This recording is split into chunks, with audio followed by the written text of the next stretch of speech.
Le Sénégal a réalisé des progrès dans la réduction de la mortalité maternelle, passant de 392 décès maternels pour 100 000 naissances vivantes en 2010 à 236 décès pour 100 000 naissances vivantes en 2017 et 213 décès pour 100 000 naissances vivantes en 2023 selon l'EDS. Avec la même tendance que pour la période de 2010 à 2015, ce taux de mortalité maternelle serait de 163 décès pour 100 000 naissances vivantes à l'horizon 2030. Les derniers résultats de 2023 positionnent cette mortalité et confirment la tendance baissière avec un taux de 213 pour 100 000 naissances vivantes. La région de Fatick ayant le taux le plus faible avec un taux de 138 décès pour 100 000 naissances vivantes.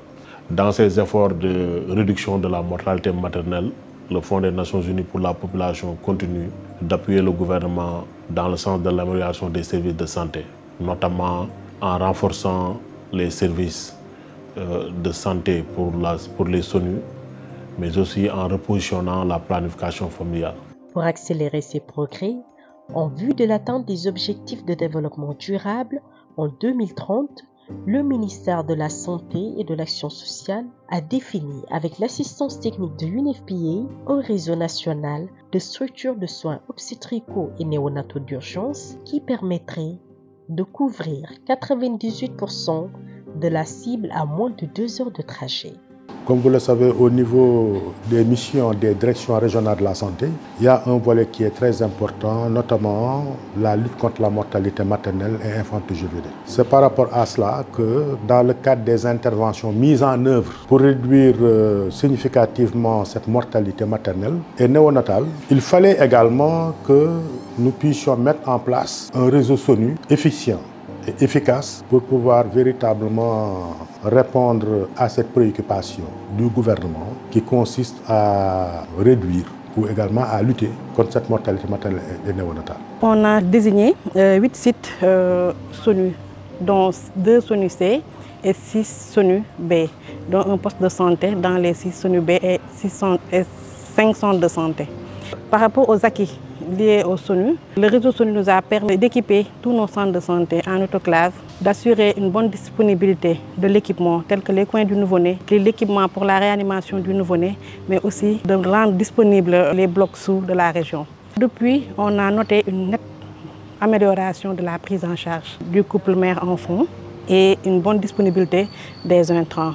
On a aussi mis en place un réseau de suivi des stocks des produits avec les différents pharmaciens de la région dans le but d'améliorer toujours la prise en charge de qualité de nos parturientes. Nous avons développé des outils avec la PNA, c'est ce qu'on appelle le logiciel ERP X3 qui nous permet d'assurer donc le suivi des médicaments, mais permettre à tous les acteurs de pouvoir avoir l'information sur la disponibilité des médicaments.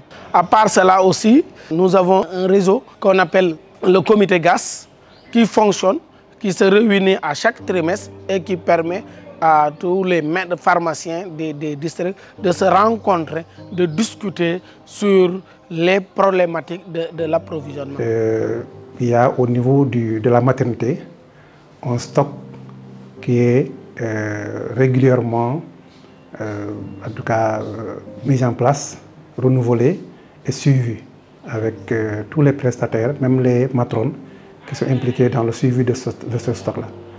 Parce que la commande est mensuelle au niveau du dépôt de stock, mais le renouvellement du stock au niveau de la maternité également est presque journalier. On utilisait le FIFO, premier venu, première sortie. Avec les dates de production proches, on stockait les produits au niveau de la pharmacie pour permettre au bloc d'avoir tous les intrants et les médicaments d'urgence. Les clients vont acheter au niveau de la pharmacie, rendre les médicaments au niveau de la maternité pour qu'on puisse avoir des kits qui sont fonctionnels 24 heures sur 24 et disponibles 7 jours sur 7. Aujourd'hui, on peut se satisfaire quand même d'une amélioration très significative du niveau du plateau technique en termes de ressources humaines, en termes d'équipement, mais surtout également en termes d'organisation au niveau des différents services. Et j'en veux pour preuve le recrutement de certains prestataires. Je veux parler des prestataires qualifiés surtout, pour vraiment renforcer la qualité des soins au niveau des différents services. Au tout début, on avait des problèmes de gestion des urgences parce que pour avoir du sang, on était obligé de convoquer les parents à Gossas, de les acheminer vers Fatick pour qu'ils donnent du sang et ensuite envoyer pour récupérer. Donc c'était un peu compliqué, mais heureusement, grâce à l'appui de la DCMO, on nous a doté d'un frigo. Et actuellement, on est en mesure de faire des prélèvements et transfuser au niveau du centre de santé. Il y a également le médecin-chef du centre de santé, Dr Silla. Il a pu trouver un pédiatre, contractualisé avec un pédiatre. Et ça nous a facilité la prise en charge. Parce qu'actuellement, on est plus enclin à prendre des grossesses non à terme. Parce que le suivi maintenant pourra se faire en pédiatrie, en néonatologie. Bon, le service de néonatologie tarde quand même à démarrer normalement. Mais avec des efforts fournis par-ci, par-là, on pense que peut-être bientôt, on peut mettre en place un service de néonatologie et ça nous permettra de réduire les évacuations néonatales sur Fatick. Le ministère de la Santé et de l'Action sociale a également introduit le monitoring des soins obstétricaux et néonataux d'urgence depuis 2020 dans les 14 régions du Sénégal afin de suivre les progrès en vue de renforcer leur fonctionnalité. Le mentorat, donc c'est une approche innovante qui peut apporter beaucoup de choses par rapport à la prise en charge du couple mère-enfant. Ça nous a permis d'être en contact avec différents prestataires dans différentes structures. Quand on vient au niveau d'une structure, nous discutons d'abord avec l'équipe qui est là, les prestataires, les comités de développement social qui accompagnent les structures et nous faisons dans un premier temps une analyse situationnelle qui nous permet donc de voir les gaps en matériel, voir la disponibilité des outils de gestion, comment les outils sont remplis. Ensuite, ça nous a permis de voir les gaps en formation des différents prestataires que nous rencontrons. Et par rapport aux différents gaps qui ont été identifiés, nous élaborons un plan de résolution des problèmes qui va nous permettre d'accompagner ces prestataires donc dans la prise en charge des urgences obstétricales en salle d'accouchement. Quand on fait le monitoring, il y a tout le monde qui est représenté. L'hôpital, malgré ses charges dans la prise en charge des urgences, il y avait toujours le pédiatre, la pédiatre de l'hôpital, les gynécos de l'hôpital et on prenait aussi les coordinatrices de certains centres pour pouvoir faire une supervision par les pairs. Et c'est cette stratégie-là aussi a permis de créer l'émulation.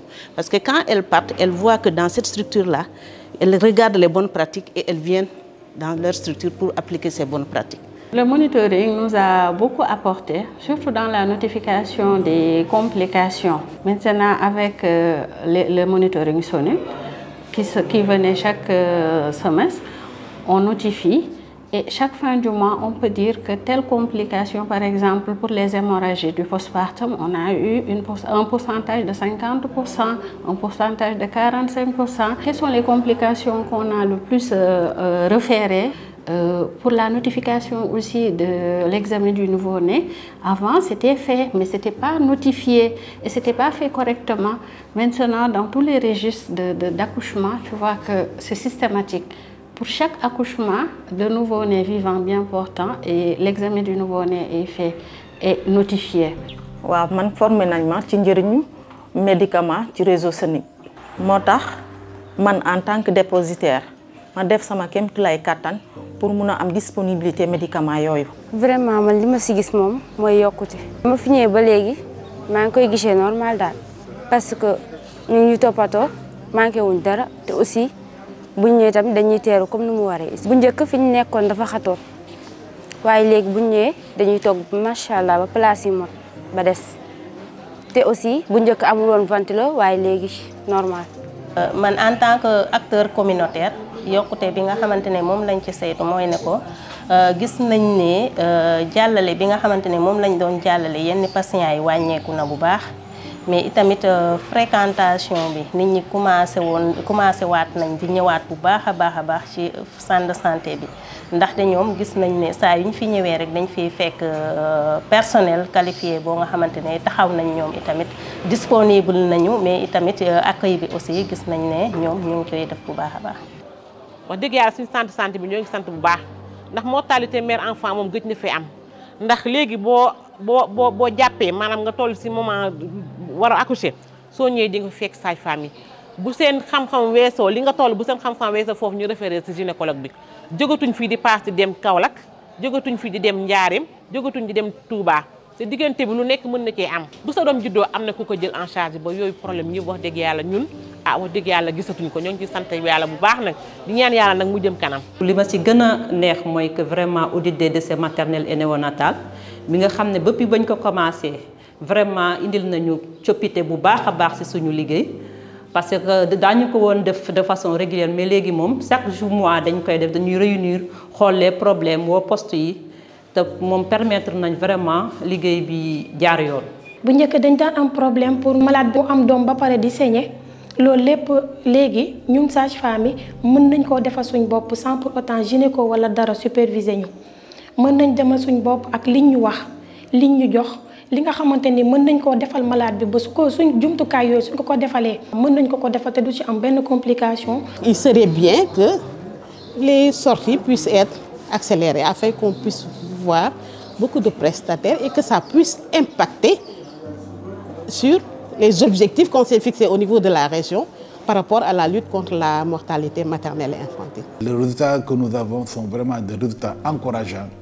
Mais si nous voulons atteindre les objectifs de développement durable, il nous faut encore beaucoup plus d'innovation, mais aussi d'audace dans nos interventions.